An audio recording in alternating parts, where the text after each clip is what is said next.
overcame self-doubt. So when I was younger, before high school, I didn't have a lot of self-doubt. As I began to get older and started thinking about my future, I began to have a lot of insecurities and a lot of self-doubt, mainly around dyslexia, because I couldn't read well. Technology wasn't then what it is today. And so as I was trying to plan my future and think about would I go to college, I just didn't know what I would be able to do. And I was nervous about what my options were going to be. When thinking about my options, think about what I was good at. And one of the things that I recognized is that I was willing to work hard, and in a lot of cases, willing to work harder than the other people around me. So I began to use the resources that I had and the talents that I had, which was to work hard. I had a lot of passion. I probably couldn't have articulated that when I was 16 or even when I was 20, but I began to recognize that I was willing to do things that other people weren't willing to do, and I was willing to work harder than the people around me. Luckily, I had people around me that would call out my bullshit when I was doing stupid things or had bad ideas. I began to recognize the difference between people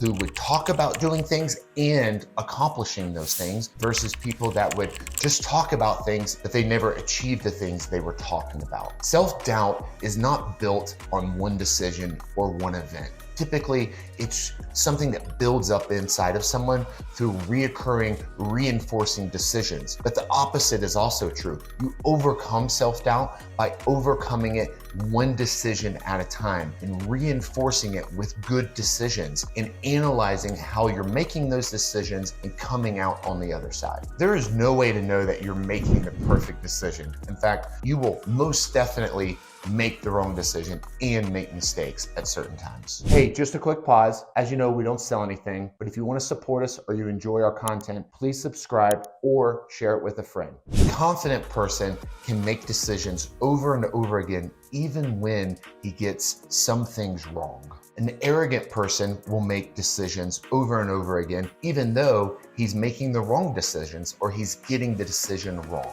An insecure person has trouble making decisions. With some reflection, here are some things that have helped me overcome self-doubt. Always be curious. A curious person is going to be a knowledgeable person. So the more information you can attain, the more knowledge you will have. The poison is the antidote. The fact that I was insecure or not confident in my decision also allowed me or gave me the place to ask other people their opinions and seek out help, because I wasn't afraid to ask for help because I wasn't sure that I had the right answers. Because I wasn't arrogant, I was willing to seek out help and seek out understanding on things that I did not have confidence in. Because I was willing to learn, aka curious, and I was able to receive criticism, aka teachable, I was able to make reinforcing decisions to make my decision-making process better. And I was able to limit the amount of self-doubt that I had. Yes, there's a reasonable amount of self-doubt that every individual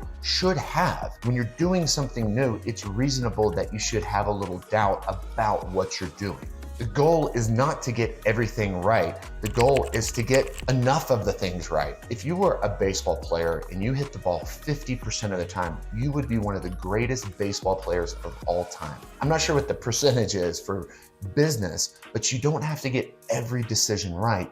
You just have to get enough of them right. And when you get something wrong, have the capacity to analyze it with an open mind so that you can make a better decision next time.